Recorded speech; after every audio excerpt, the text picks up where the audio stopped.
Oh, good morning, everybody. We are here from days 85 to 91 in our Bible and Catechism in a Year program, and with Ascension Press, Father Mike Schmitz, and pretty cool stories we have today. We're continuing on in the story of Joshua and the Israelites in the book of Joshua, and then we're going to be going into the book of Judges a little bit and showing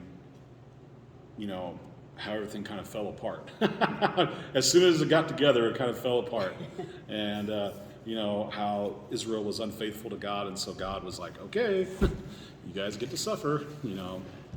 I don't want you to suffer, but you're going to suffer because of it. And, but we're see Joshua continuing the conquering, and then the tribal allotments of the Holy Land. We'll get to see that.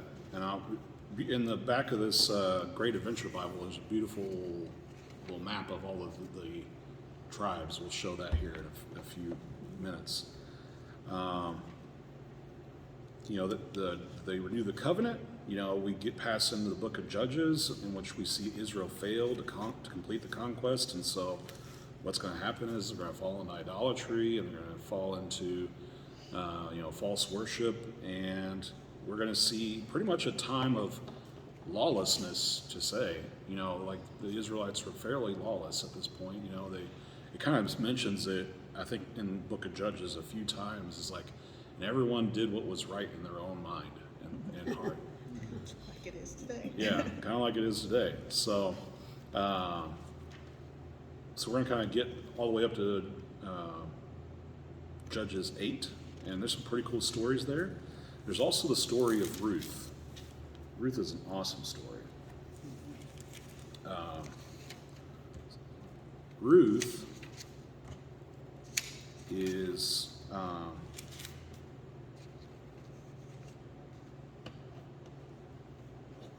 me see. And there are two Ethrites. Okay. So, like, Ruth was not a Jewish woman. She's a Moabite. And so right there you kind of have a breakdown in, just right there already, you have the breakdown in what God was telling the Israelites to do. Don't marry outside of the tribes of Israel. If you do, bad things are going to happen, because they're going to tempt you to fall into idolatry and all the things that go along with that. So Elimelech is a man of Judah, one of the Ephrathites, and he took a Moabite wife.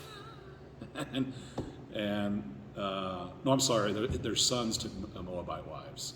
And Ruth was one of them, but it's an awesome story, so we'll get to it here momentarily.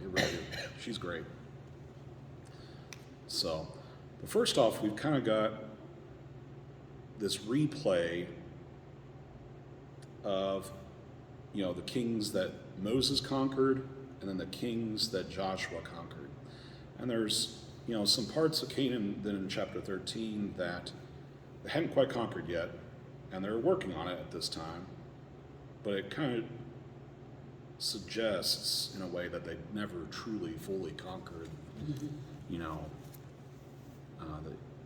the Holy Land, as much as they're supposed to anyway. And what we do is we start seeing this tribal allotment. And like I said, I've got this awesome little map in the back of my Bible. It's got the tribal allotments. So instead of like going through the naming of them in the scriptures, then the nice little handy map. So you got Judah here, Simeon, and then the three tribes that were promised land east of the Jordan. That's their tribal allotments there. Manasseh, of course, it was split into two. So Manasseh was one of the tribes of one of the sons of Joseph. It was Ephraim and Manasseh. And so Manasseh, split in two parts, because this group had a whole bunch of cattle, and actually all three of these tribes were cattlemen. They were ranchers. And so this territory out here is really awesome for ranching. And they noticed that, and they're just like, can we have this territory? And God's like, sure, you can have this territory, but you have to fight for your brothers first. Because they had already conquered this area before they entered into the promised land. And so Moses and Joshua were like, you have to come into the promised land and fight for your brothers, your brother Israelites. And they do. So, and so what happens is, you get the conquering of this territory. And I may have mentioned last week, a lot of these places they just totally destroyed.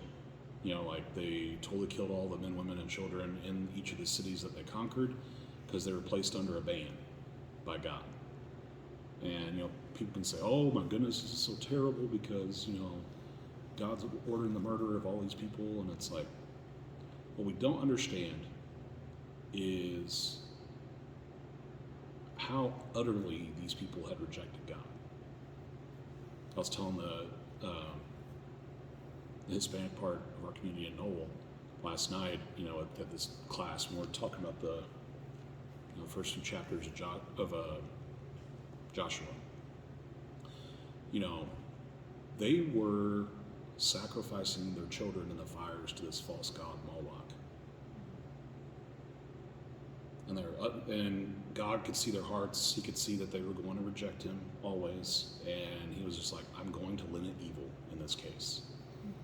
And so you guys, and to protect Israel as much as he could, because he's going to leave it up to free will still, of course, because he loves our free will. He was like, you must go and conquer these peoples, and you must kill them all. Maybe some of them were sorry when they were getting killed. You never know. You never know. Maybe that, Yeah, God's ways aren't our ways. Yeah, exactly. It's hard to understand. Because we do believe that a person has up to the moment that they die, they have that option of asking for God's mercy. Their God was mightier. They were sorry. Mm-hmm. That's all. And of course, last time we remember the story of the Gibeonites who tricked the Israelites into an alliance. Yes. They put on an old nasty clothing and rotting wine skins and shoes saddles that are in terrible shape, and their horses look pretty terrible. So they're like, hey, we've come from this far land, and they find out, oh no, you guys are neighbors. You turds. And so but they uphold their promise. They don't kill them, because the Gibeonites are like, they're going to kill us if we just let them, we understand what's going on here. And but they made a pact, and then the Israelites honored that pact because they're like, we vowed to God we weren't going to kill these guys. So you guys are going to be second-class citizens, but we're not going to kill you. But just think of even Ruth. She was a Moabite, and God used her. She's the mother of way down the line of the Redeemer. Yeah. So I say God's ways, we can't understand it. Ruth and Boaz are, I think they're Jesse's dad, mom and dad, or Jesse's grandma and grandpa. I can't remember exactly which. We can go get to it here in a minute. But what we see here with this allotment is that God's graces and salvation and promises are not just a spiritual event. They're also a physical event. Physical, yeah. The promise was made to put them in a particular place, in a particular moment of time, each tribe. And so that, and so like with the sacraments, we're being taken care of spiritually and physically as well. Mm-hmm. We're spiritual and physical beings.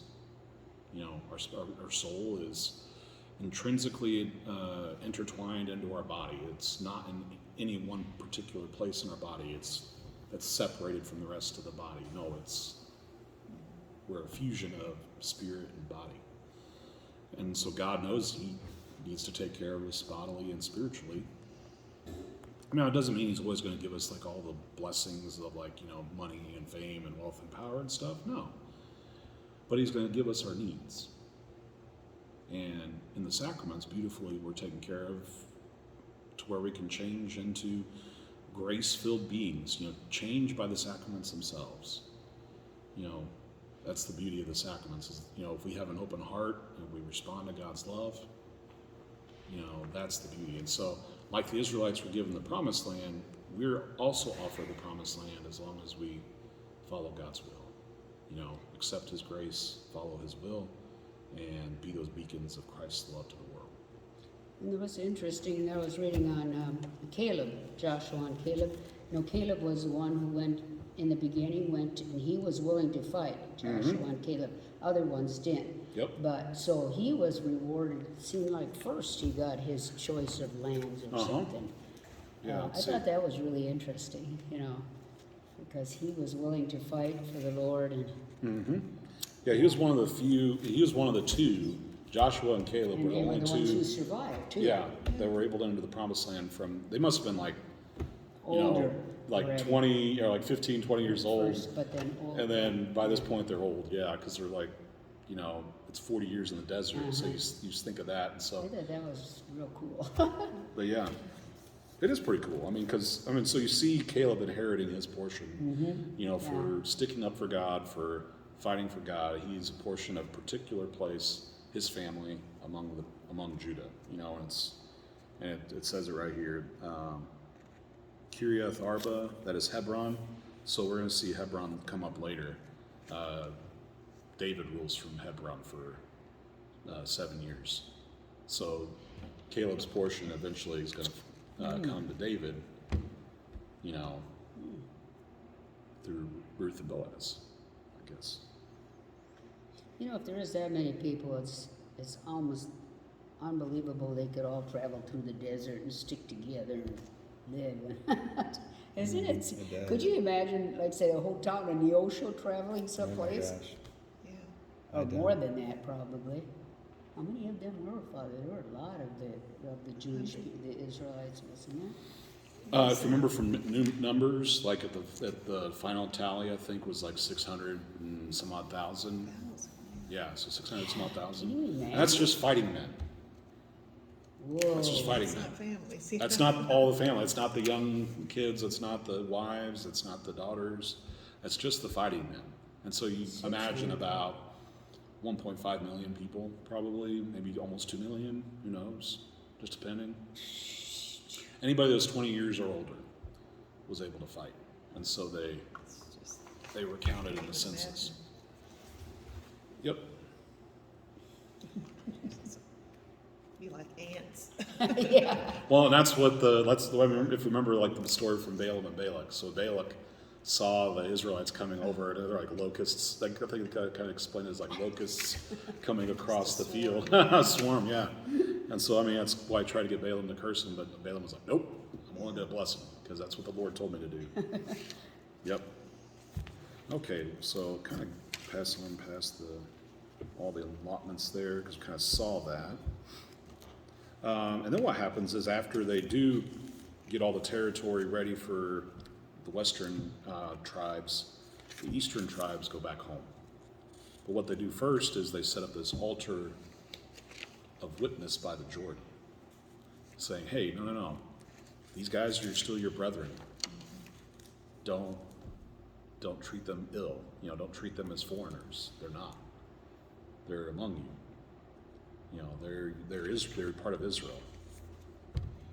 Okay, say, what if they did marry into different tribes? If those people, like Ruth, she became Jewish, in other words. A Judahite, yeah. So actually, then you would be a good, considered good. Okay. Yeah. Because they had to, when you think of all the people, there must have been a lot of mixture of people. Yeah. And we're going to see that's one of the problems that Solomon ends up having. Yes, the ones if they stay pagan. Yeah. The ones that if they stay pagan, that's going to cause the Israelites to fall into idolatry. If they're able to convert them to Judaism, that's a beautiful thing. And for us, of course, if we're able to convert them to Christianity, that's also a beautiful thing. Okay, thank you. Appreciate it, Debbie. Okay.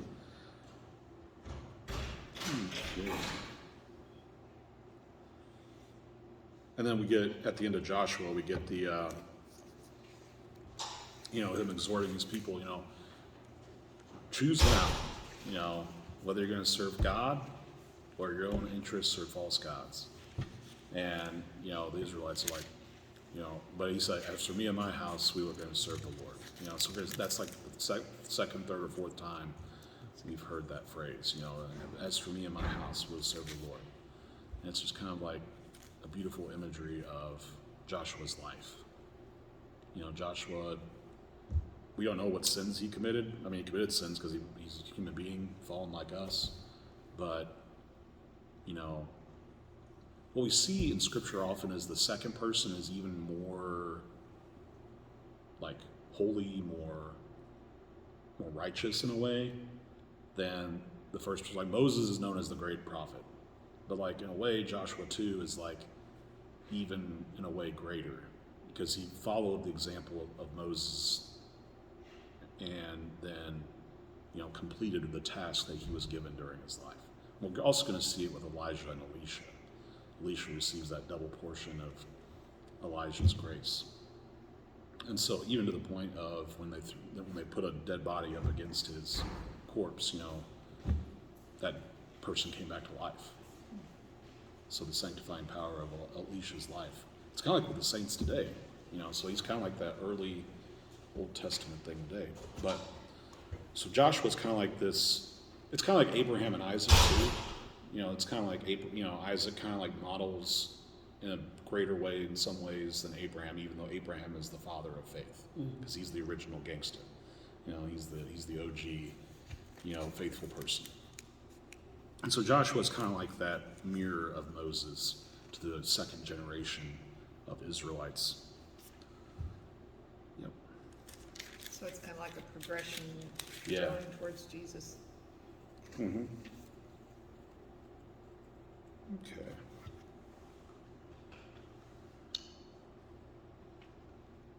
Was there anything from Joshua you guys noticed or that you wanted to talk about before we pass on to Judges?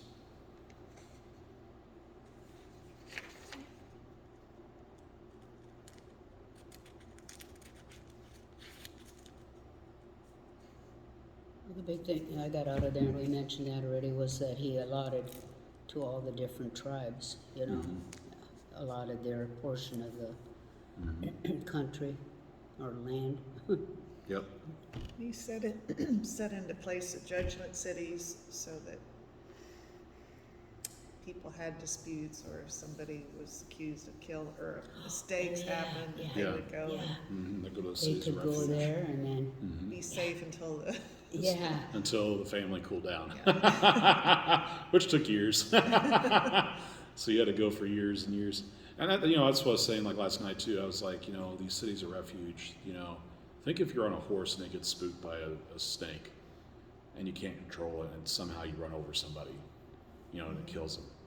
Yeah. You know, the family in those times often would be seeking vengeance for the death of their loved one. And so, you know, these cities of refuge in a way are like a little bit of justice, you know, and mercy too, because it's like, you know, no, this was done accidentally.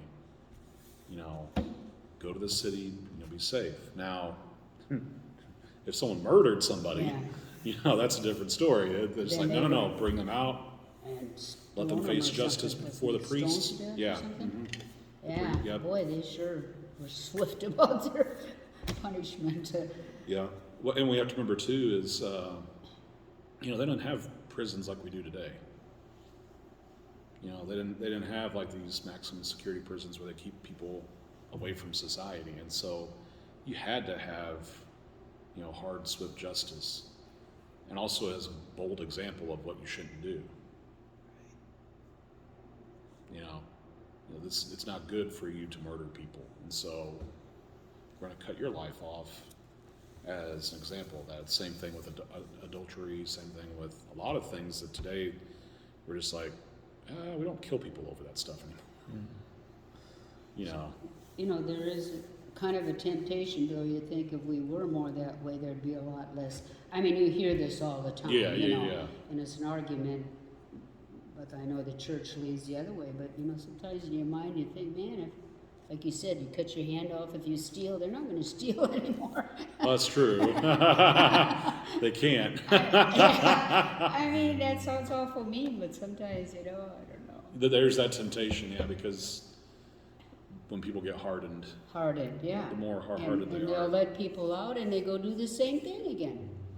Recidivism, yeah, part of that is, them falling into a situation that, they can't find a good job. They can't find, and so they go back to something that they know, something they know they have made money from in the past, as terrible as it can be, and so, that's why a lot of the rehabilitation, groups in the prisons are trying to eventually try to place them somewhere where they're not where they were.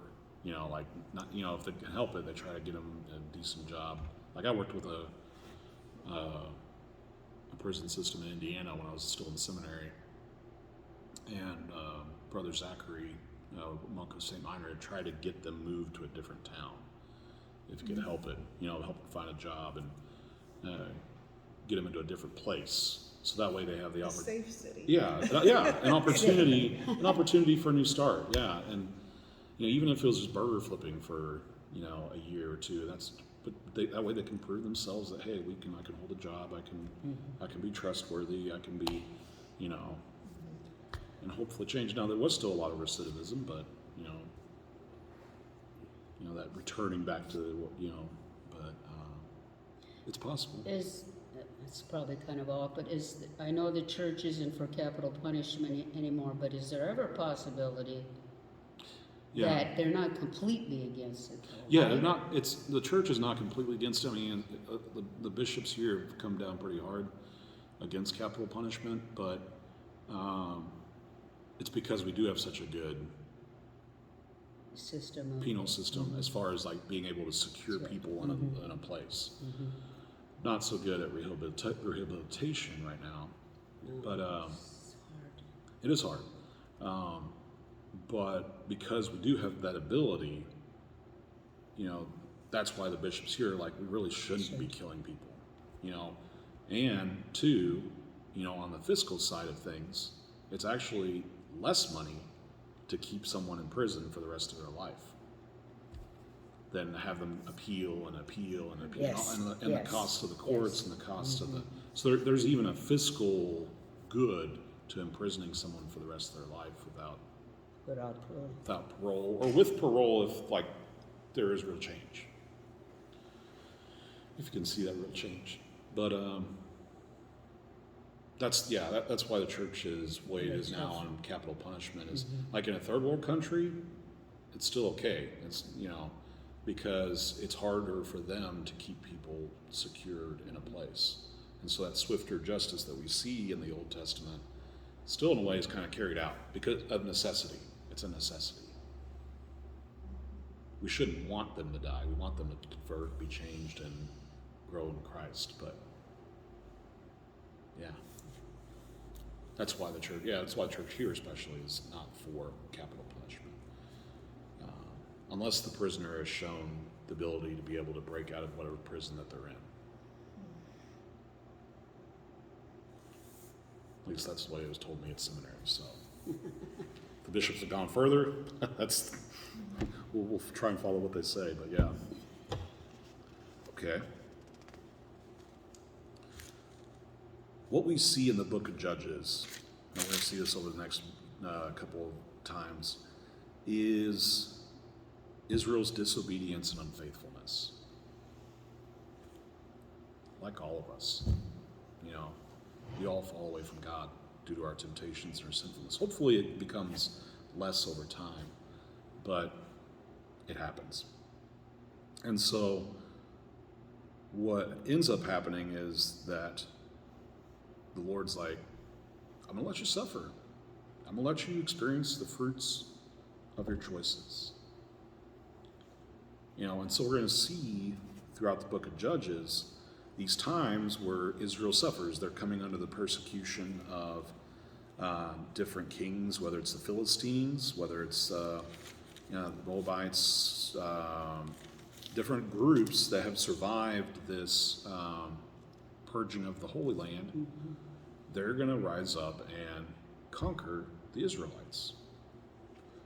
And they're going to put them under, and in fact, the Philistines, as we get further and further along, they're going to make it to where, that's why it was such a big deal for Saul and Jonathan to have swords. We're going to see that is because the Philistines were like, no, you can't even have swords. And so they're going to slowly but surely stamp out the ability of Israel to wield, to wage war with military implements. And what's going to happen then is, God is going to hear, first off we have Othniel is the first judge. Then you have Ehud, the second one. Shamgar, not much known about him. Just, he killed a bunch of dudes. And so you see God every 20, 30, 40 years, you're going to have periods of peace because the judges are saving Israel and then protecting Israel from the Philistines during their life. But we also see that these aren't very good, these aren't holy people. They're not the holiest of people. They also fall into sin. And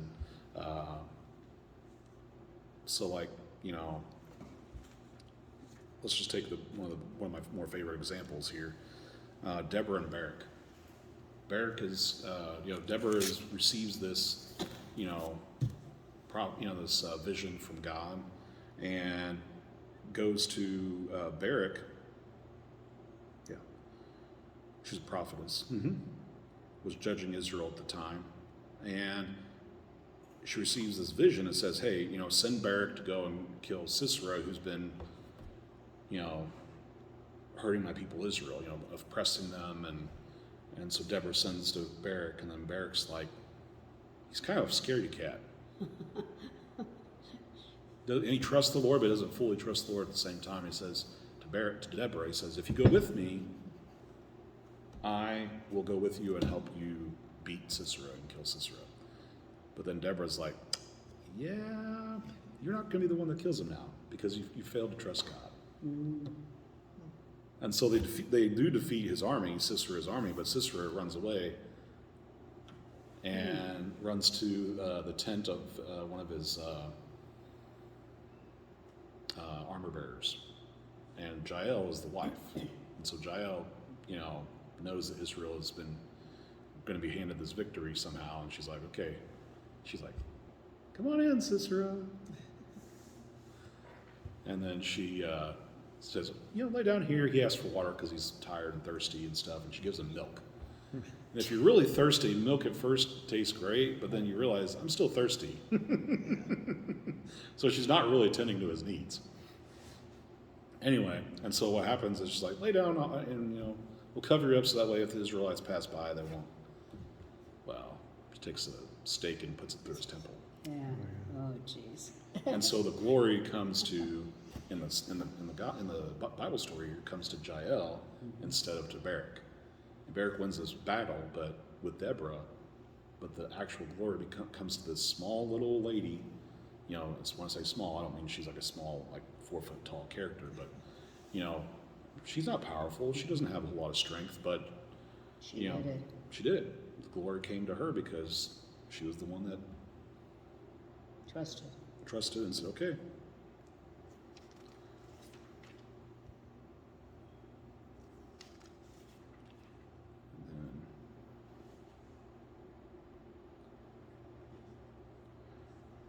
And then we have the story of Gideon. Gideon's a pretty cool story too. He kind of his original name is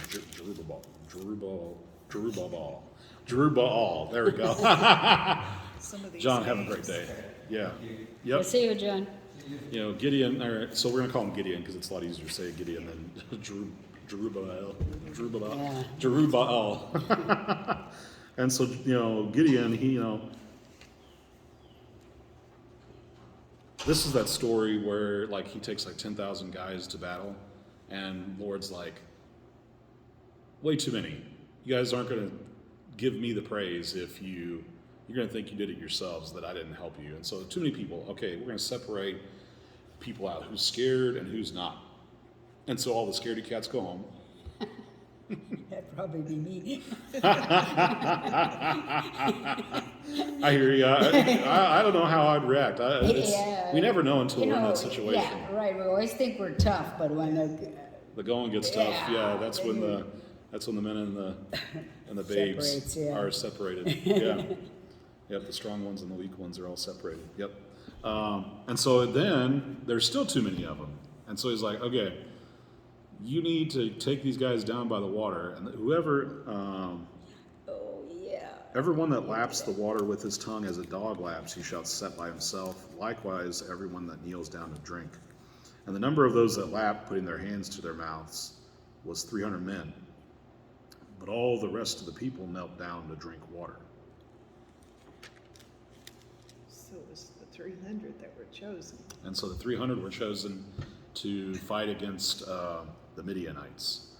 And so, so Gideon takes these 300 dudes that lapped water like a dog, and Why do you think that was? so I took their hand and went, I don't know. But that really puts the human side of God using our human side. I mean, that is just, so interesting.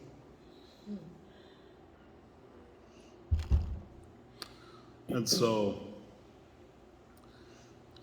God says, okay, arise, go down against the camp, for I have given it into your hand. But if you fear to go down to the camp with Purah, your servant.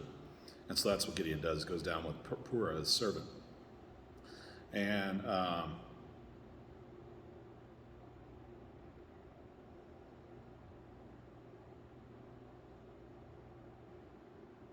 what happens is, like, there's this dream, and Gideon takes this dream. It's not he didn't have the dream, this guy he was running into. But he takes this dream and interprets it as the fact that God really has given, the Midianites into his hand. And so he goes up against the Midianites, blows a trumpet, and smash the jars in their hand to kind of make them look more like there's more people in the camp.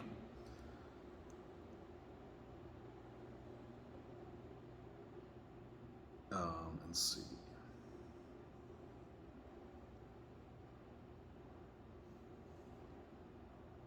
I think, like, the Lord, if I remember right, he kind of like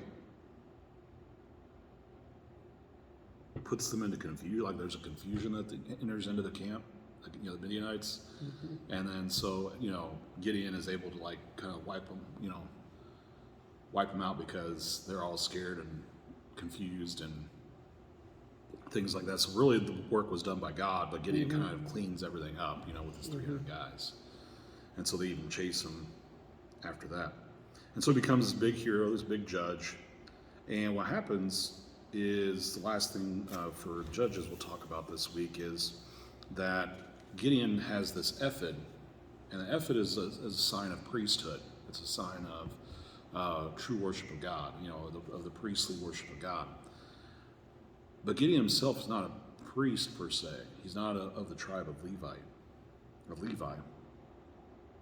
And so it kind of becomes a snare to the Israelites. They're like, they even start to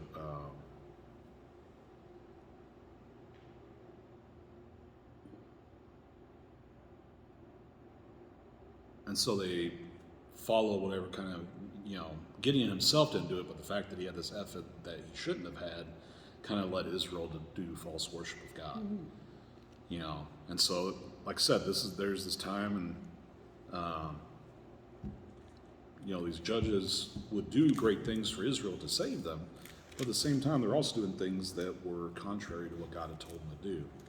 And so, they die. Israel falls back into harlotry, into false worship, and we're going to see this continue over the course until you get to, like, Samson and then to Samuel.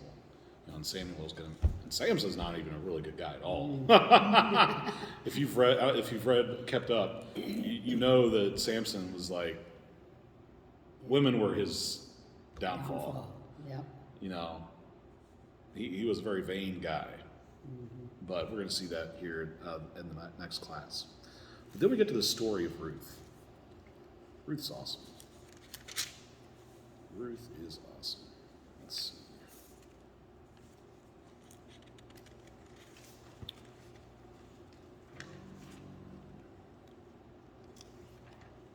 Here we go. And we're just going to go ahead, like this would, we should stop on the third chapter, with the third chapter, but we're just, since it's only a 4-chapter book, we're just going to talk about the whole story of Ruth. What, as you read this, what was like your biggest things you guys took away from this story? Because you got Elimelech, his family goes to Moab. Yeah. The love she had for her mother-in-law and for the Jewish faith. Mm-hmm. She must have, because mother-in-law says, well, go back to your people, and she follows her mother-in-law. But it actually is her faith too in the one God. Yeah. I would think. She sees a beauty in the faith, yeah. Yes.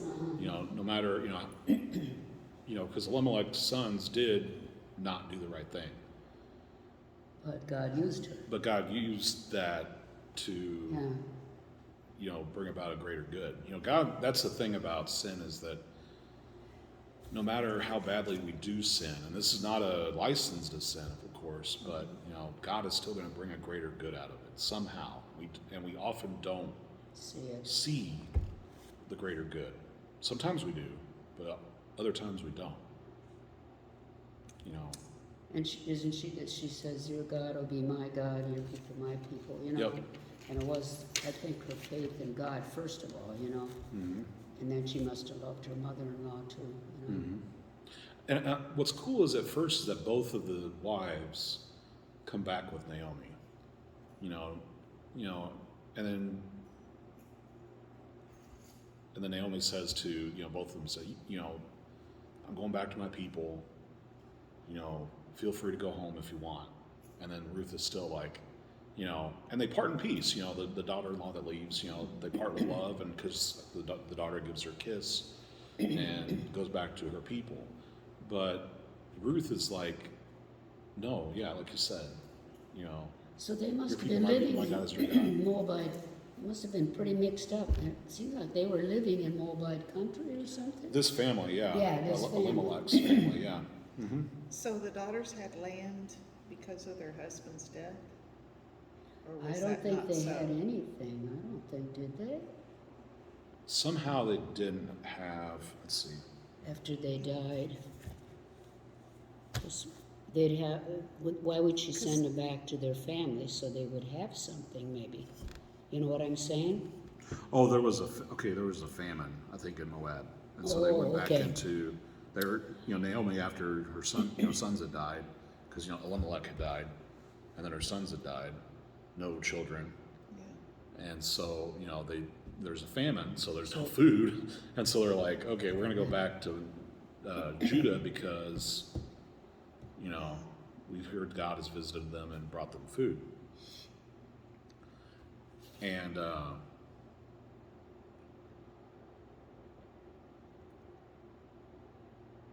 and then Ruth, when Naomi says, hey, see, your sister-in-law has gone back to her people and to her gods, return after your sister-in-law. But Ruth said, yeah, entreat me not to leave you or to return from following you, for where you go, I will go, and where you lodge, I will lodge. Your people shall be my people, and your God, my God. Yeah, that's where you die, I will die, and there I'll be buried. And that's pretty awesome. I mean, it's just that faithfulness to, to Naomi, who in her, Ruth sees, something of the beauty and majesty of God, and is just like, I want that. And how true that is. Can we be that? How can we be those beacons of God's, majesty, of God's beauty, of God's love? How can we do that, in our present time? And how much more grace are we given in the sacraments to do that very thing? And sometimes you just have to let go and trust in the Lord, like she did, really, when you think about it. Yep. because he has to do a lot of stuff. I don't know about you guys, but I'm awful weak. You just, you have to trust in him because you can't do it all on your own. Yep.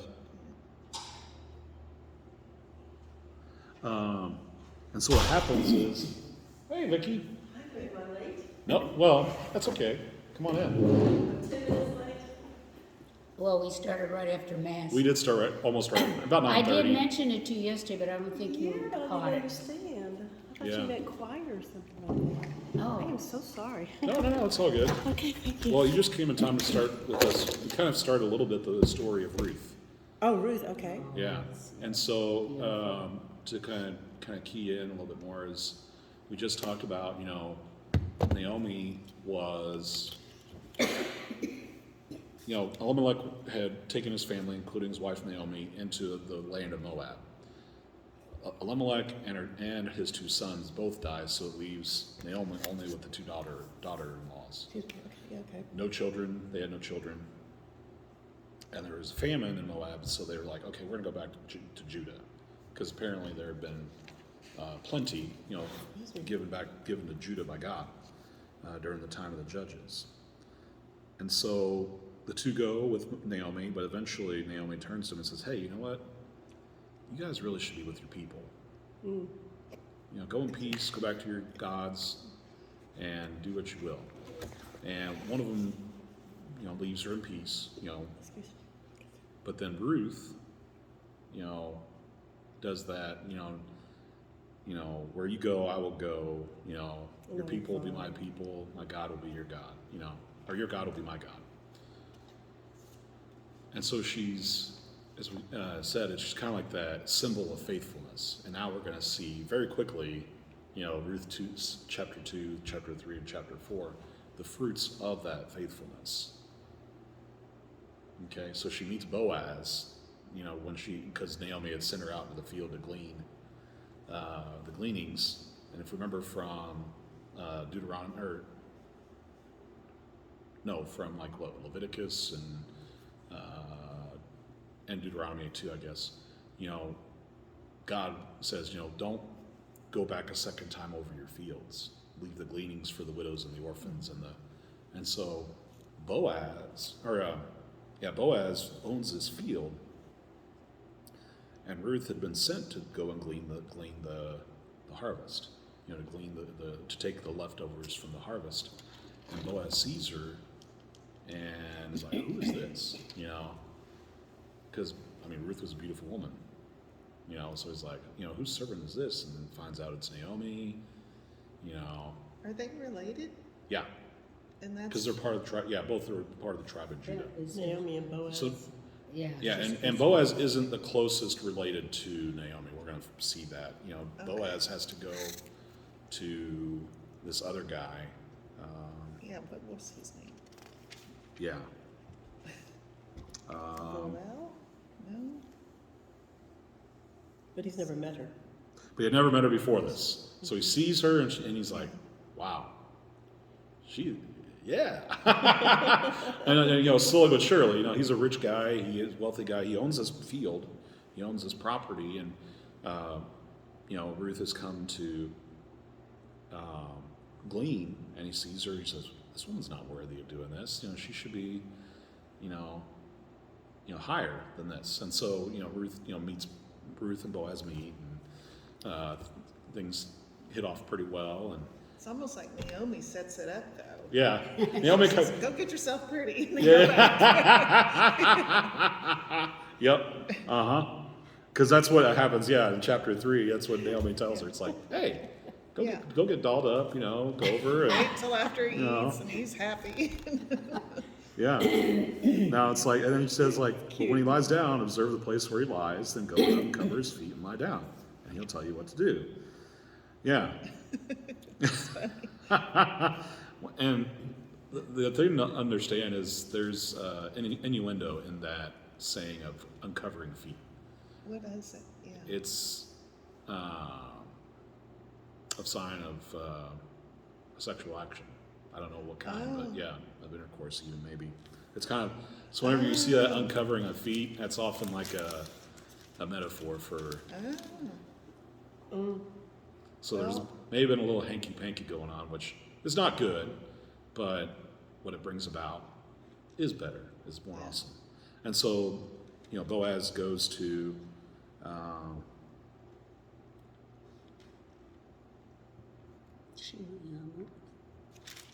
Well, the yeah. guy, the verse- other. oh guy. yeah, okay. Naomi. Verse 6. And so what happens was, so she laid his feet until the morning, but arose before one could recognize another, and he said, "Let it not be known that the woman came to the threshing floor," trying to protect her integrity.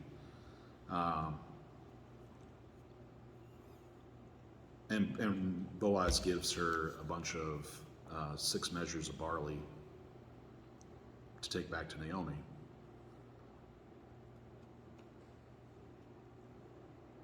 Okay, it doesn't name the next of kin. So, and Boaz went up to the gate and sat down there, and behold, the next of kin of whom Boaz had spoken came by. Yeah. So Boaz said, "Turn aside, friend, sit down here," and kind of like, kind of tells the story of, hey, Naomi is selling that parcel of land which belonged to our kinsman Elimelech. Oh, it's Naomi. So I thought I would tell you of and say, buy it in the presence of those sitting here and in the presence of my people. If you will redeem it, but if you will not, tell me that I may know, for there is no one besides you to redeem it, and I will come after you. And he said, I will redeem it. That Boaz said, the day you buy the field from the hand of Naomi, you are also buying Ruth the Moabitess, the widow of the dead, in order to restore the name of his dead to his inheritance. Then the next kin said, I cannot redeem it for myself, lest I impair my own inheritance. Take my right of redemption yourself, for I cannot redeem it. And so, the land did come through the woman, because remember, if I remember correctly, like in Deuteronomy, or in Numbers, where those women that were were the only heirs of a man. There's only women, girls, no guys. Then the women inherited the property. That way, the name passed on, To the family. through that family. So the first child would then be the heir of Elimelech. See, and that's going back to the physical again. Land and property is important. Mm-hmm. It's just like, Especially in this time. Yep. And this. because that's your survival. That's your survival. That's your inheritance from God. That's your, and then it combines with the spiritual blessing that God gives through that land, and through the good works that you do for each other. Okay, and Father, answer this question. How about those saints or monks or whatever that give up everything? That's kind of their life. I mean, it makes us think. Sometimes you think that having property and being prosperous is kind of bad in a way, but it isn't. No, sure isn't.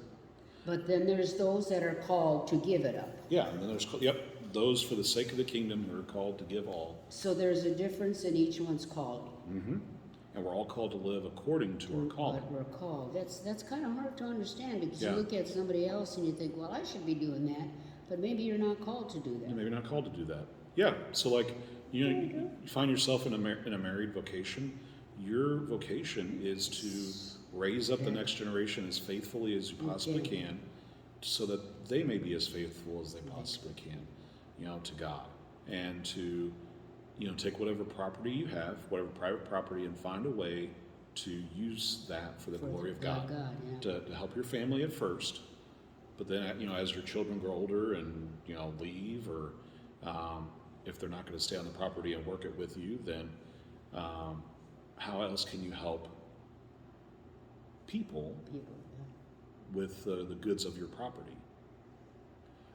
And then two, how do you, because we're given dominion over the earth, okay? And so we're called as human beings to sculpt Take care of creation, to take care of creation, to glorify God through creation. So, how do you make your property more beautiful? How do you make your property more fruitful? How do you make your property, to where you can offer more, back to God, back to people that need it? Right. How do you use You your hit a property? good point because so many times I like keeping my place up. The kids tease me about cutting the lawn Okay, I'm thinking sometimes, is that too proud, you know? No, I just want No. to take care of it. Yeah, and by taking care of it, you're giving God glory, because you're kind of, think of like an Elizabethan garden. You know, it's shaped in particular ways. Each plant is, you know, kind of like, especially if it's like a bush. You know, each bush is trimmed, just so, to show forth the order, the beauty, the majesty of God in the beauty of those gardens. And so, you know, like our Easter lilies are finally starting to bloom. Yes, I noticed You know, that. that's the reason. Beautiful. That's the reason I had them. I was like, I told Judy and, you know, whoever all planted them out there. I said, go plant them. You know, let's see if, you know, they'll come and back up, and They are. they are, and, you know, to make our little place here on earth a little more beautiful. You know, that's why we had, you know, people take, you know, a spot around the property and just kind of beautify it a little bit, is to give a little bit more, you know, manifest more the beauty of God, you know, in His creation. Yeah. What is it? He who plants a seed beneath the sod and waits to see believes in God. Mm-hmm. Yep. That's a good one. I like that. Hey, Yep. that's cool. Yep. And we may never see the full fruits of our works. You know, I mean, Ruth and Boaz didn't, you know. Yeah, right. So, okay, so Boaz is, okay, let me see. So what happens is, okay, so they redeem, so, you know, sells the property, but then, you know, no, the next kin couldn't buy the property because he couldn't, you know, have Ruth, you know, because it was in his own inheritance. And so Boaz is like, okay, you know, I'll buy it from, you know, I'll buy it from Naomi, and then. He's probably happy about that. Oh yeah, very happy. It's just like, you know, he's like, you know, Ruth, I get Ruth, and this property, and it's, you know, again, it's because what happens then is, you know, Boaz's first son then is, you know, someone who is technically then the heir of Elimelech. It restores the inheritance of Elimelech.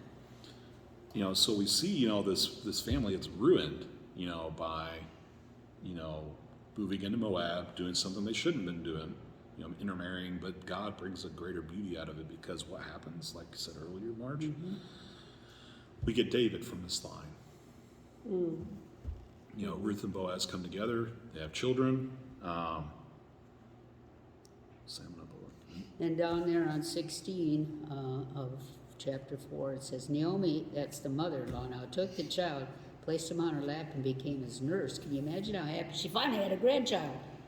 Because her sons never had any children. That's right. And the neighbor women gave him his name as the news that the grandson had been born to Naomi. They called him Obed. He was the father of Jesse, the father of David. Yeah. So it's like his great Wow. grandfather. I think, yeah, Boaz is like the great grandfather of David. Yeah. Wow. Because so there's David, Jesse's dad, Obed is granddad. Yeah, then Boaz is great granddad. Yep. So, yeah. Beautiful story. And then, of course, we know that Jesus comes from this line as well. Yeah. Just as Boaz redeemed Elimelech, then Jesus redeems Joseph. You know, Jesus is redeemed, you know, by Joseph, put into the line of David, and so he is truly a son of David. Yeah.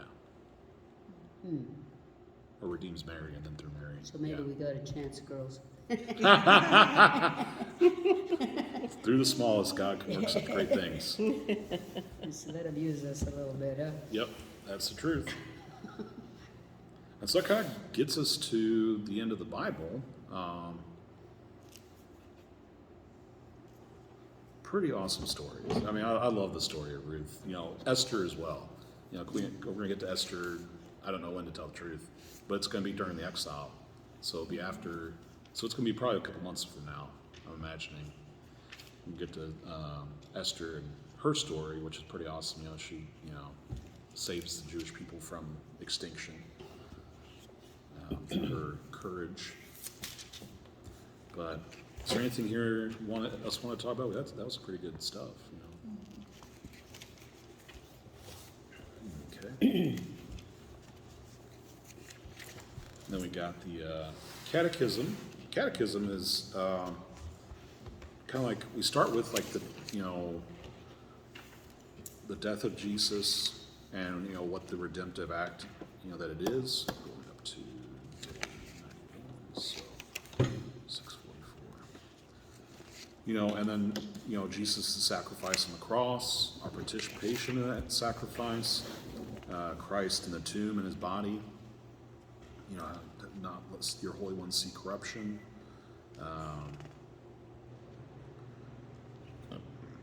Pardon me. And then Jesus descending into hell.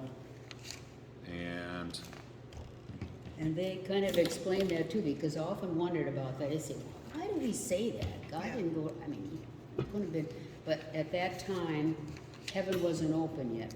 So that's the way they addressed it. Yep. Yeah. Say that again?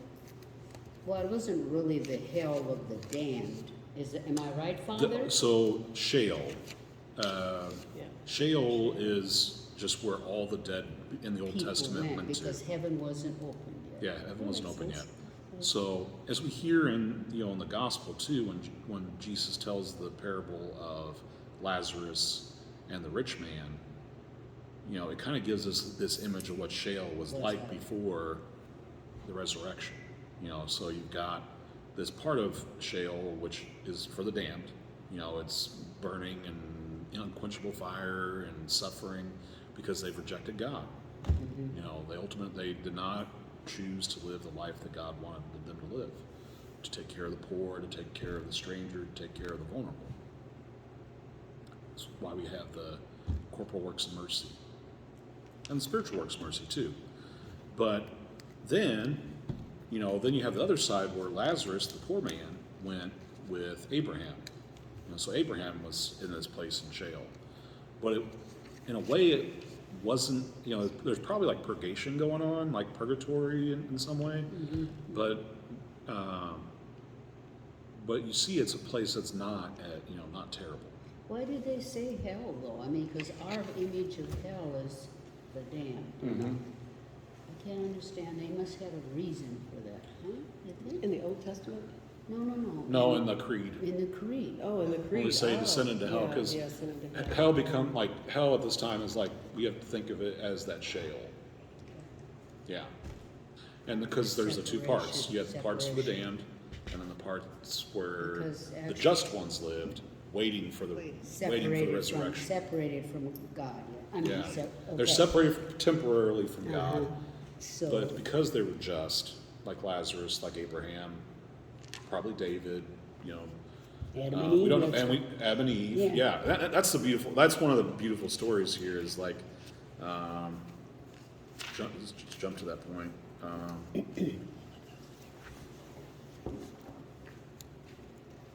There's this. It's in paragraph 635 in the Catechism.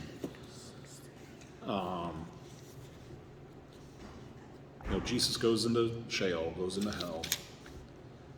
There's this homily from Holy Saturday that I get to read, and whoever does the liturgy hours, if they do it on Holy Saturday, they get to read this portion of this homily. And it's a beautiful story. Oh my goodness, I love it. Because this is when Jesus has died. He's resting in the tomb, but it is still actively at work at the same time. So let's just listen to this real quick. Today a great silence reigns on earth, a great silence and a great stillness, a great silence because the King is asleep. The earth trembled and is still because God has fallen asleep in the flesh. He has raised up all who have slept ever since the world began. He has gone to search for Adam, our first father, as for a lost sheep. Greatly desiring to visit those who live in darkness and the shadow of death, he has gone to free from sorrow Adam and his bonds, and Eve captive with him. He who is both their God and the son of Eve. I am your God, who for your sake have become your son. I order you, O sleeper, to awake. I did not create you to be a prisoner in hell. Rise from the dead, for I am the life of the dead. And there's parts where you see those periods where there's actually more there. but they kind of shortened it, kind of made the, so Jesus, on Holy Saturday, his body's resting in the tomb, and somehow his soul is separated from his body, but at the same time is, because that's what it says here, but at the same time it's still active within the body because it doesn't see corruption. His body never is corrupted during those days. So in other words, that points out the sin of Adam and Eve was that bad that it took all that time till Jesus redeemed us. Boy, that's a thought, isn't it? So to make the Jewish people as ready as they possibly could be to accept the message of Jesus.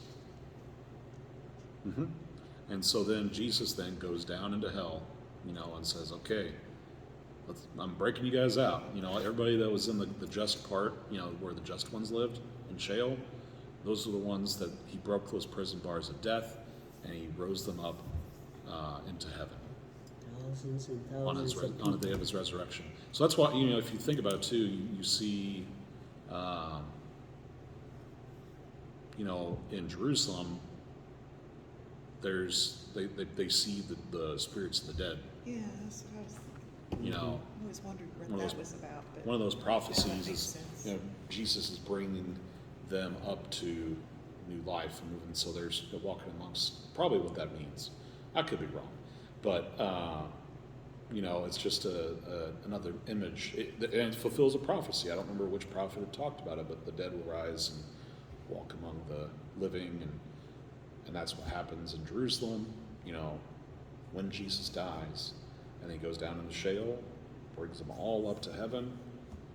When he's resurrected when he rises from the dead on Sunday, on Easter Sunday.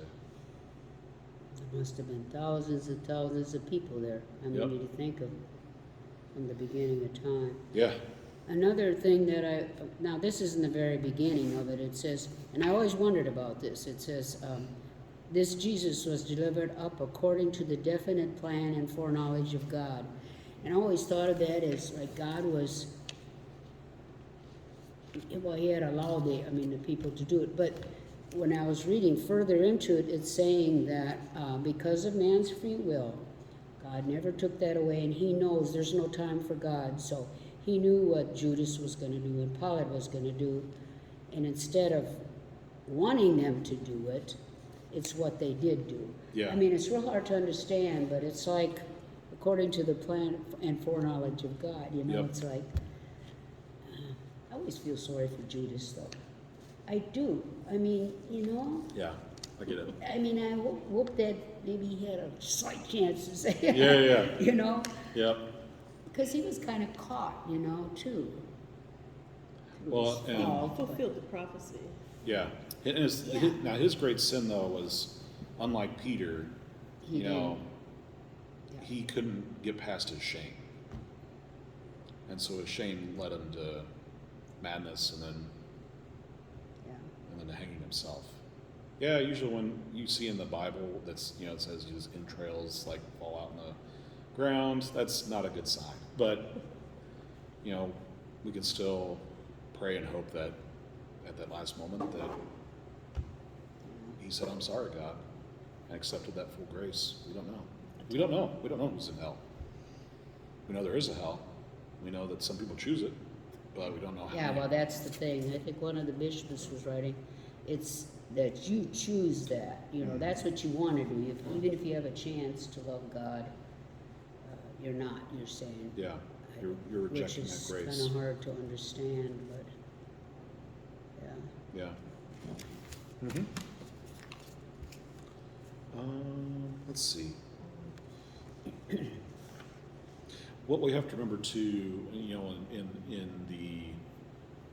in God acting in our world is he acts in a non-competitive way, because he does respect our free will, our dignity. He wants us to love him, and because that we love him, we obey him. He doesn't want like robots or slaves, or they're just like they're doing because they're being forced to. No, he wants men and women that love him to say, "I will submit myself to your will." At will, free will. Yeah, through the free will. Yeah, that's the only way we can love. You know, we can adore and worship God if we're forced to do it, sure. But, you know, we can really, truly follow God only with love. And God understands that because he is love. And so he's like, you know what, I'm going to give the most powerful example possible of my love for you and the fact that I sent my son Jesus down to die for you and then rise for you. In the hope that we would be like the saints before us and choose life. Or at the very least, be like the continent and get to purgatory.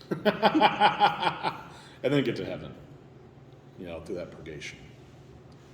I'd rather just try to shoot for heaven and, you know, Yeah, that'd be nice. hopefully not But have to go another thought purgate myself a bit here to kind of like get rid of those attachments here. Pray for mercy. Yeah, and then, always make myself available to God's mercy. That's the truth.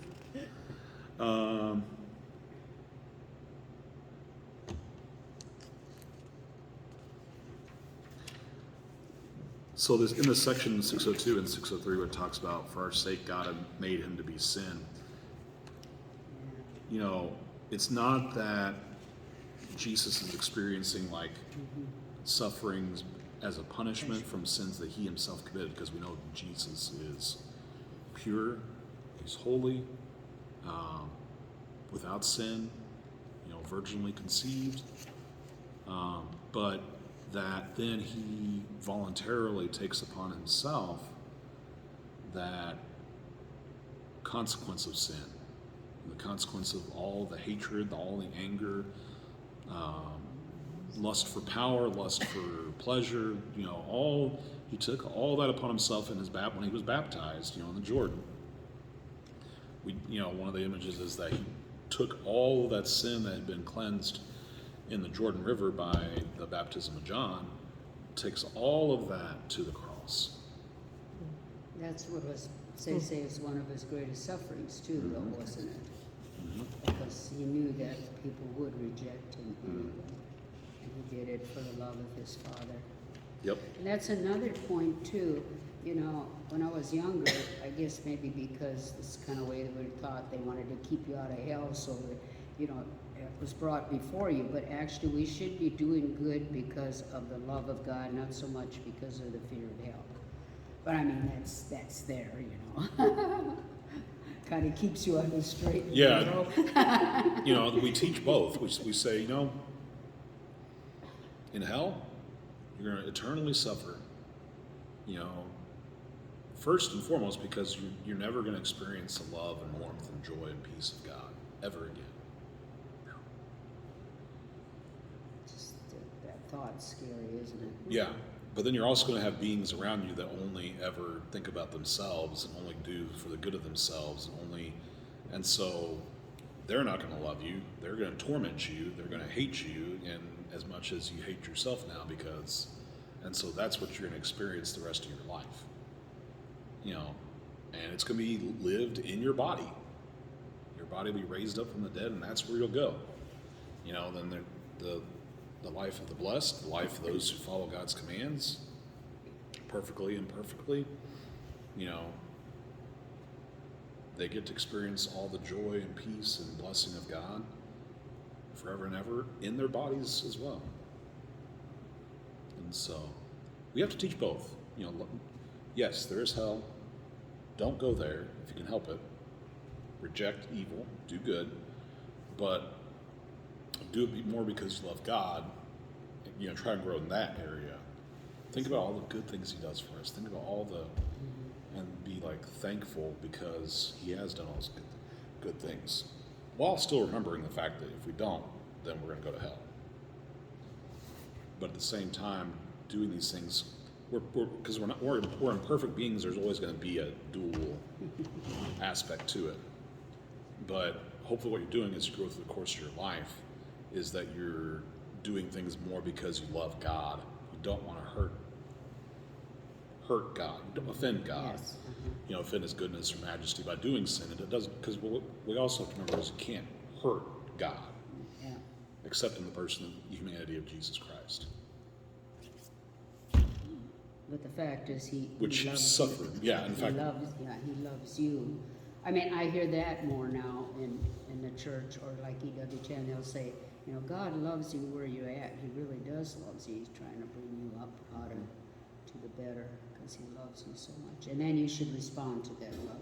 yep, exactly, with love. Yep. Yep. As I was saying earlier, I said I was reading all this like right before Easter, right around Easter time, and so it just made Easter that much more potent, that much more powerful. Probably one of the best Easters I'd celebrated in a while, and yeah, So I was never really quite looked at it. From the cross, when Jesus died, He said, "It is finished," and I thirst. Well, I just always thought He was thirsty, when He was dying. yeah, and it But- was probably. But it was brought up that maybe His life on earth was finished, His mission was done, but He thirsted for heaven to be with His Father again. That would be certainly one interpretation. Yeah, Mm-hmm. I'd never thought of that before.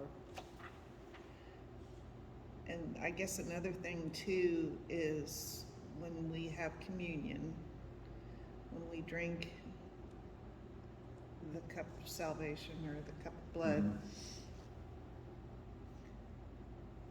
Jesus accepted His suffering. Not only did He accept the suffering, but He experienced God's great love. It wasn't so much that it was focused for the suffering, but that He experienced His Father's love. So when we drink the cup, are we like tying ourselves into this life's going to be hard, and we're going to have to drink from that suffering cup. That chalice of suffering, the chalice. Yeah. So that brings us into a covenant with Him to know that there's a deep love there, but we're going to have to keep on It's not going to be course easy. through that Yeah, suffering. it's not going to be all Yeah. flowers and sunshine and rainbows. There's going to be dark Ain't that the times. truth? Yeah, because if He didn't spare His Son Yes. of any of that suffering, I mean, just think of how horrific that suffering must have been. You got whipped half to death. Then you had a crown of thorns, plunked on your head, and it wasn't just like this little circlet that a lot of people see. It was probably this, yeah. Thorns, yeah. And I don't know how you did had thorns that long, embedding into your. And actually, I think a normal man wouldn't have lived through that, would have they? I mean, with all the suffering. It's possible, yeah. Scourged and But they didn't want them to die. Here's the thing: is they didn't want them to die before they got onto the cross. right. So they whipped you until you're weak, but at the same time could still carry the cross. And then you carry your cross out, whether it was just a wooden beam that would attach to the the horizontal beam that attached to the, or whether it was the full cross that made you carry it as another act of punishment, as another act of belittling you. And then they nailed you naked to the darn thing. Yeah. But you had to walk through you had to walk through the people too, and the people were shouted. shouting. Yeah. Yeah. They were And angry. He knew all that before He did it. He had seen this.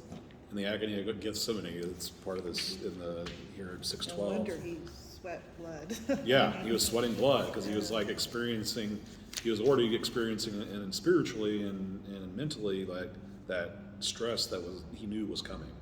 And I think You know. that was a good vision. I think it was a good image to believe, because then it shows us that he did, sacrifice Himself. He died for us. So, Very much so. And he even asked, he's like, Father, if it's possible, let this cup pass from me, but if not, your will be done. Not my will. Those words are incredible. Yeah. I mean, because if you remember what the cross is like, you're up there, you're nailed to this thing, probably through your wrists, because in Greek this part is still called the hand, this whole area. And so, you're probably, because here your body would rip off, rip it'll rip off, off, yeah. Exactly. rip free. Does that make you think what those guys that had Yeah. to do that to Jesus? Oh, yeah. Wow. Or to anybody. What kind of mental state were they? Yeah.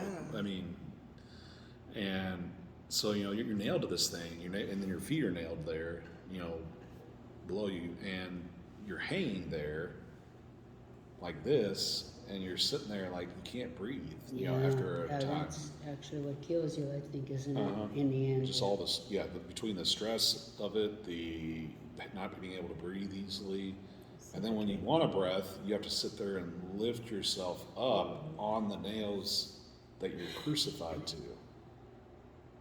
And it's just like, that excruciating pain just to get a good breath. So then you can rest for a little bit, and then just to do it again.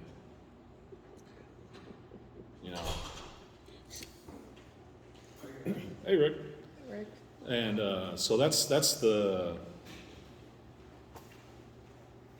horror of the cross. And Jesus is like, I love you guys so much.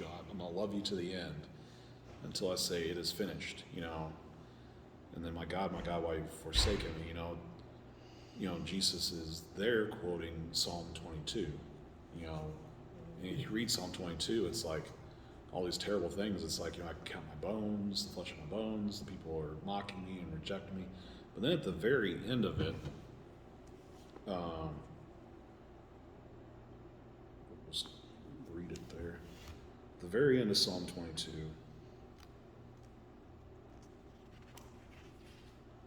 let's see.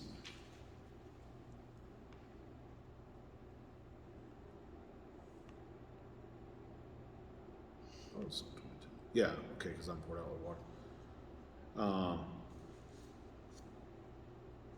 But you, O Lord, be not far off. O my help, hasten to my aid. Deliver my soul from the sword, my life from the power of the dog. Save me from the mouth of the lion, my afflicted soul from the horns of the wild oxen. I will tell of your name to my brethren. In the midst of the congregation I will praise you. You who fear the Lord, praise him. All you sons of Jacob, glorify him. And stand in awe of him, all you sons of Israel. For he has not despised or abhorred the affliction of the afflicted. I mean, think about it. He was on the cross, and this is the psalm he's thinking of. And he has not hidden his face from him, but has heard when he cried to him. From you comes my praise in the great congregation. My vows I will pay before those who fear him. The afflicted shall eat and be satisfied. So this is where we're getting into the fruits of the cross. The afflicted shall eat and be satisfied. Those who seek him shall praise the Lord. May your hearts live forever. All the ends of the earth shall remember and turn to the Lord. And all the families of the nations shall worship before him. For dominion belongs to the Lord, and he rules over the nations. Yes, to him shall all the proud of the earth bow down. Before him shall bow all who go down to the dust, and he who cannot keep himself alive. Posterity shall serve him.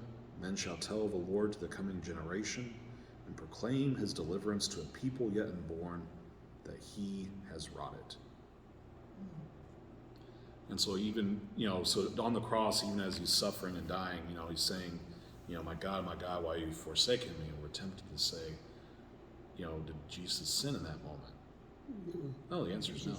He's thinking of this psalm. And it shows he was also human. He was God, but he's, he had to feel that, Extreme pain. yeah. Yep.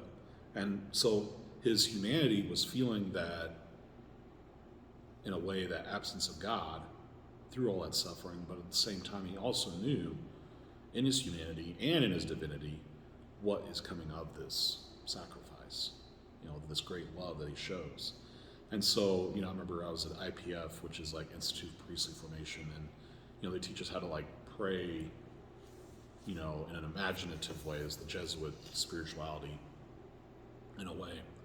But they told us in one of the conferences, like, Jesus died the happiest man on earth. Oh, I'm having a hard time with that one. I understand. But at the same time, so he's experienced all this horror, all this suffering, all this pain, and he's dying. But at the same time, was the most blessed person on earth. And in that way, the happiest person on earth, because he knew exactly what was going to happen. And I mean, even with he suffered and was sorrowful and pain and sorrow too, but at the same time knew the fruits of his death and resurrection. I think go ahead. Have you ever seen somebody that's dying though that is very happy and Oh gosh, like I can remember one lady in our parish. I can't believe she was so joyful all the way into the end, and she welcomed it with such vigor and love, and I was just like, wow, that is. But I always think about people that have suffered, and then they say, "Don't worry about me. I'm going to be rid of the pain. I'm going to be rid of this, whatever it is, this body that hurts me so right now physically." But there's joy at the end. That's a symbol of them offering that suffering to Jesus, on the cross, and saying, "I know if I'm faithful to you to the end, you're going to raise me up on high. You're going to raise me to the heavens, to you." And that's why we should all ask, constantly for a good death, for a happy death. That should be one of our prayers every day as we go to. Should be. I know I forget to do it myself often, but I do. And when I do remember, I do ask the Lord, just let me have a good death. Let me, have be able to give my last confession if possible. That way, there's nothing between me and you except whatever attachments are still left, and that's going to get taken care of in purgatory. Which I hope I can get all those taken care of before then. But we shall see. I hope so. But that's still got to do some work. But that's the beauty. That's the beauty of the cross. And joy comes from having the peace of God. And Jesus never sinned. No matter how much he was suffering, he had the pure joy because he was completely united to his Father in the Spirit. So that would be where the joy would come. Yeah. Yep.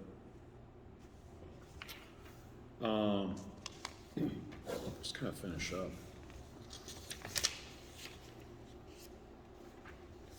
Kind of get through. We talked about the 6:30s a little bit, with that homily for Holy Saturday, So, Jesus went and preached the gospel to the dead. He went into hell. And that gospel message comes then to complete fulfillment. The ultimate phase of that messianic mission is like, Adam and Eve, let's go, mom and dad, in his humanity. Let's go, mom and dad. Let's go, my children, in his divinity, So he lives his mom and dad, Adam and Eve, with him. Mm-hmm. Yep. And then in our baptism, we participate in that. We're plunged into his death.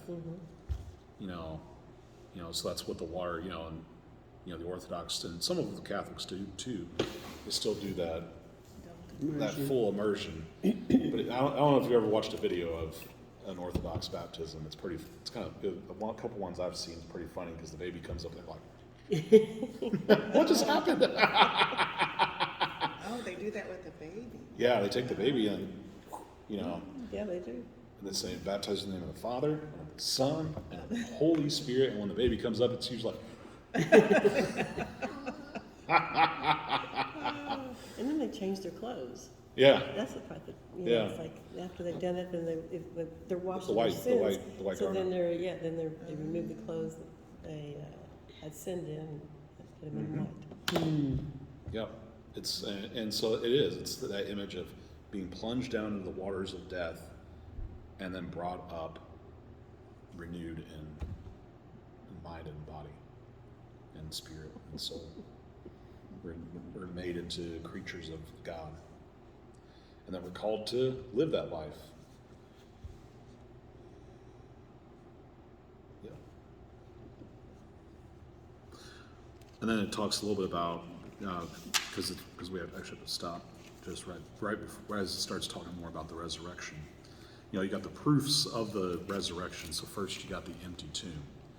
Okay, so Mary Magdalene, the other Mary, and some other Marys probably. A whole bunch of Marys at that time. I mean, which is another way to say Miriam, which is the sister-in-law of Moses. Yeah. And so, the Marys go to the tomb. It's empty, and for us, if you read the Gospel of Mark, there's a point where it kind of like the tone of the writing changes right at the empty tomb. And so some scholars are saying that maybe what comes after verse 8 is an addition that was put in later on, to kind of give further proof, because if that was the only gospel someone encountered, all you're left with is the empty tomb. But if you look at Mark chapter 8 or chapter 9, I don't remember exactly which one it is in, we have the transfiguration. So It's at the very center point of Mark's gospel. And is that where you're saying it changes just a little bit? Well, so if Mark originally did end at the empty tomb, and there wasn't, because there's like 8 more verses right after the empty tomb.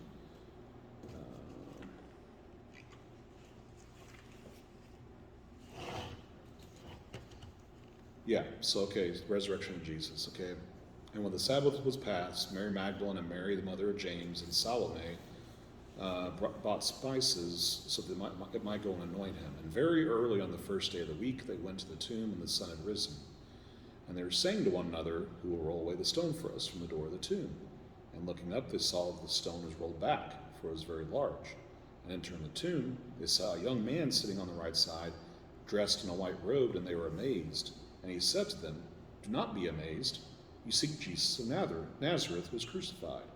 He is risen, he is not here. See the place where they laid him. But go, tell his disciples and Peter that he is going before you to Galilee. There you will see him, as he told you." And they went out and fled from the tomb, for trembling and astonishment had come upon them. And they said nothing to anyone, for they were afraid. So some people theorize, that from verse 9 to 19, which is, Jesus appears to Mary Magdalene,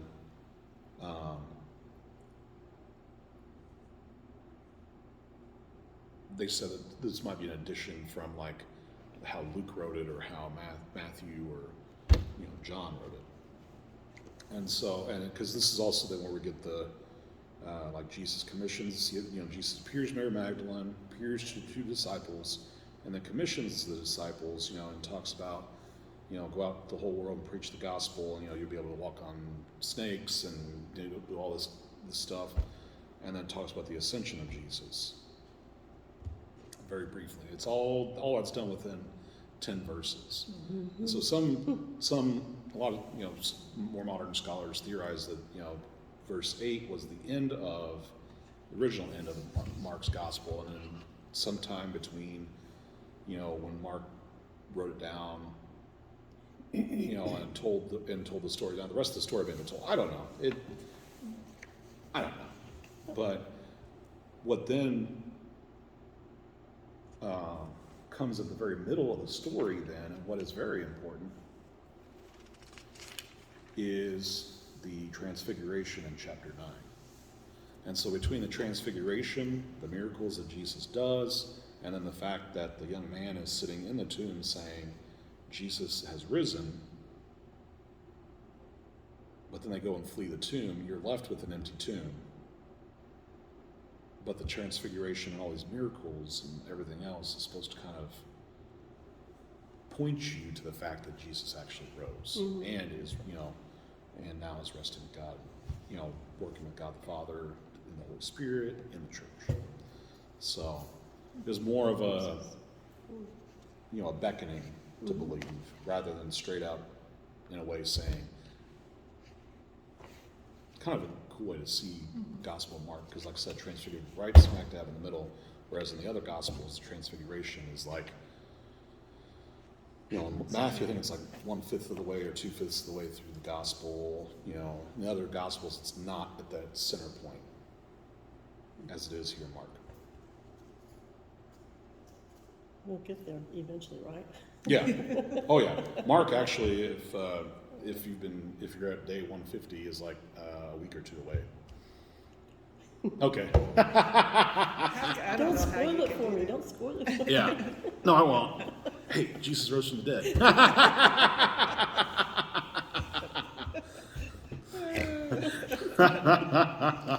Yep. So that kind of brings us to our close today. I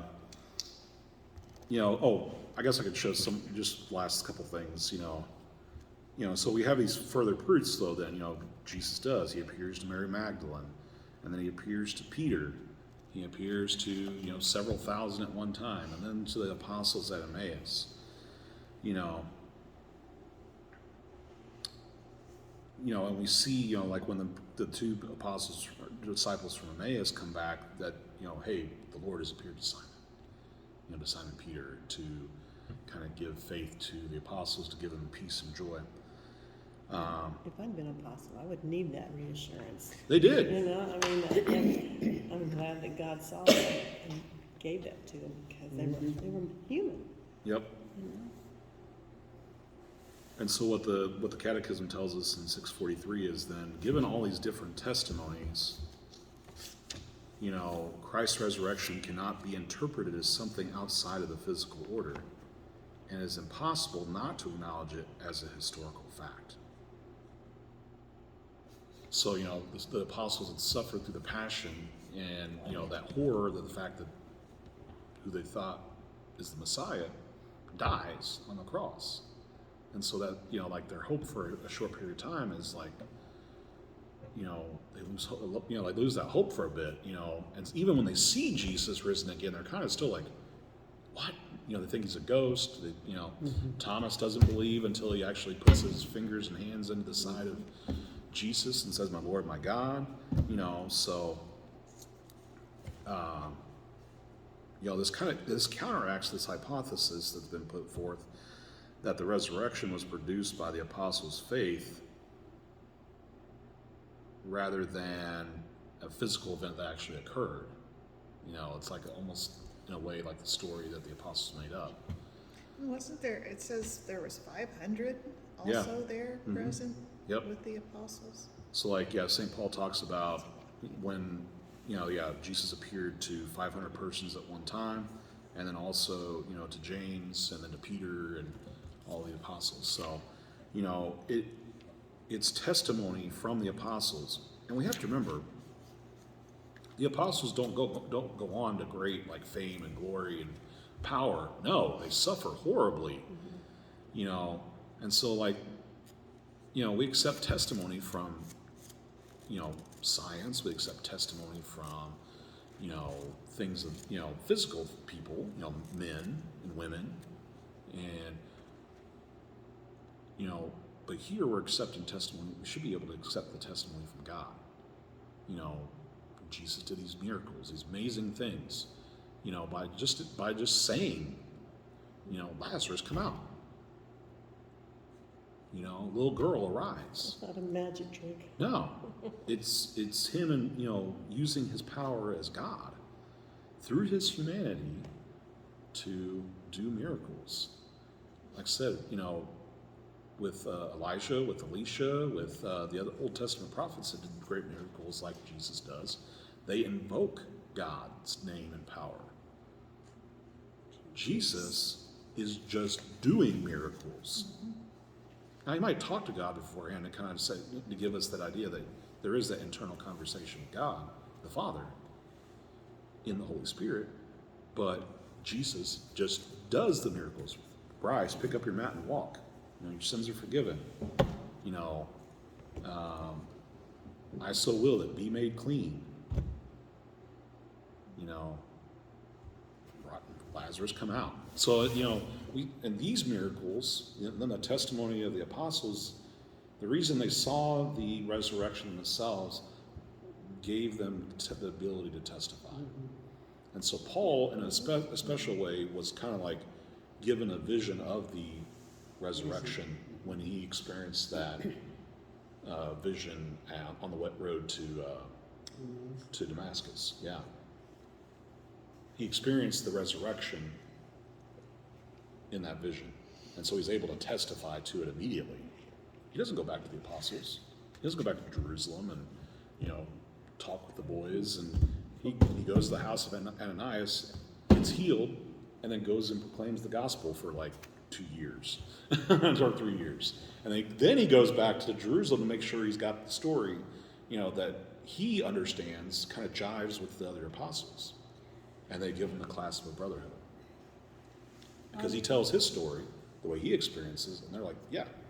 So they all get together 3 years later, 2 Yeah. years later, 3 years later, in the upper room. After Paul has been out proclaiming the gospel for a while, he goes back to Jerusalem and he gets the clasp of fellowship with the other apostles. Because the vision that he received was a true vision from God, and they recognized him and said, You're a witness of the resurrection, secondhand. But Or actually, no, I shouldn't say that. In a vision. In a vision, but to tell the truth, the only apostle that was at the crucifixion was John. yeah. But then all the apostles then saw the resurrection, and that's what gave them the ability to testify to the fact that Jesus is God, that Jesus rose from the dead, and through that saves us all, as long as we. Well, I wanted to touch on the visitation a little bit today, the feast. Okay, Mary, well, we know Mary had to know, and Elizabeth, with all the things that were happening and the work of the Holy Spirit, she says, how am I that my Savior should come? Mother, my words come to me, yeah. So they had to know that there was a big deal. I mean, that was a big deal, So why weren't the people more aroused by this, or did they keep it quiet?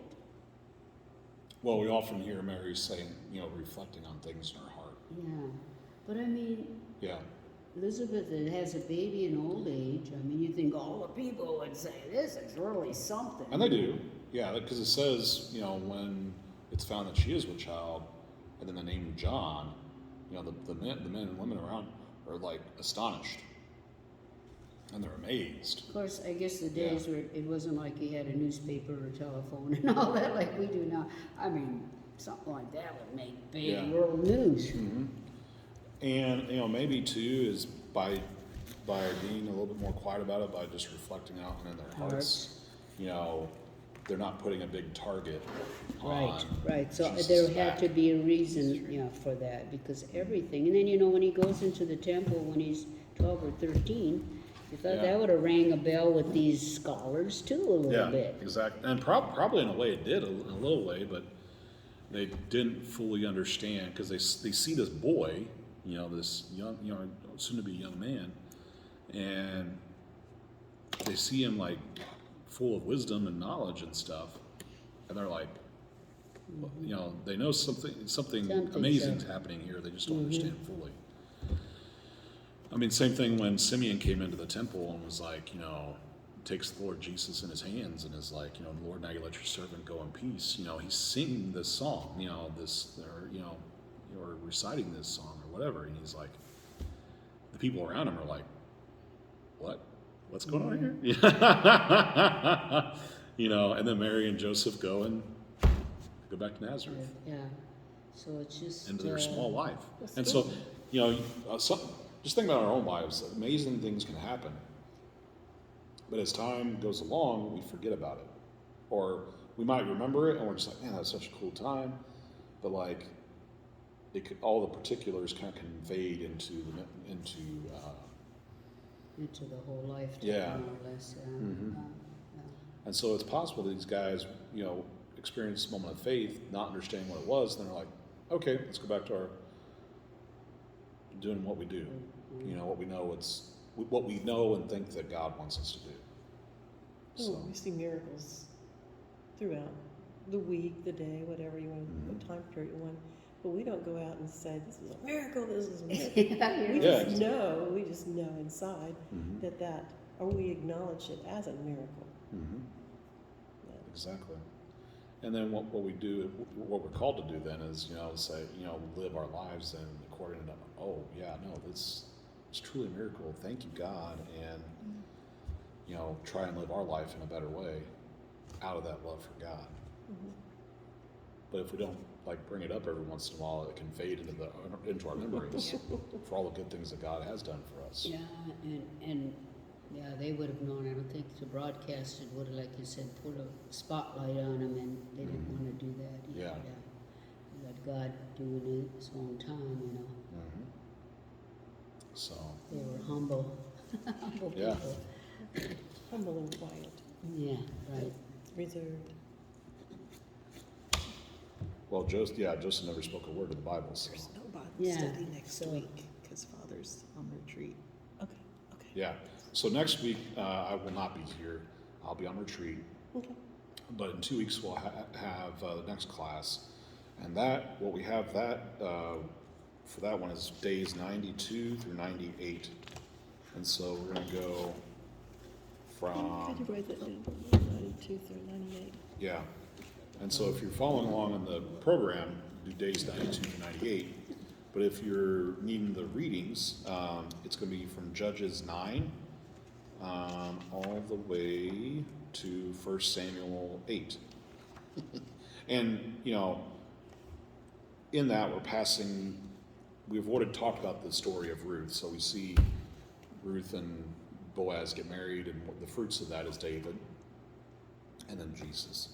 But we're going to talk more next week then, since we've already talked about the story of Ruth. We talk about what keeps occurring in Judges. So we'll get to the story of Samson. And then we'll get into Samuel. One of my favorite stories from the Old Testament is the calling of Samuel from asleep. And in a way kind of mirrors my own vocation story, or my story, but mirrors that one. It's pretty cool. But we'll get into that little bit of 1 Samuel, and we'll go from there. So it'll be Judges 9 all the way to the end, and then we'll skip over to 1 Samuel 1 all the way to 8. Okay. No, you're good. I got- First yeah. Samuel. Okay. And if you want the Psalms that we're going to be reading, the Psalms will be, and they're all scattered out, so I can't just say 135 or 1. Okay. Yeah, so 135, 137, 146 to 146 to 150, and then Psalm 86. Psalm 86. Mhm. Okay. So we'll go Psalm 135, so that's 92, 137, I'm sorry. Psalm 137, 139. nope, and then 146 all the way to 150, Okay. and then Psalm 86. Okay. Yep. And that'll be, And then the Catechism. and then the Catechism, we're going to be going from, thank you, Lisa, we'll be going from 645 all the way to 693. No. 93 or 50? 93. 93, okay. Yep. We're typically knocking out about Okay. 40 to 50 Yeah. paragraphs each week, so. Okay. Ah, I got that spelled wrong. That's okay. That's all right. Yep. 5 to 6. And I look forward to it, and that's in 2 weeks, so Yes, I do. we shall see you all I then. haven't dusted it off yet. God bless, hope you have a great week, and pray for me as I do my retreat. Where's the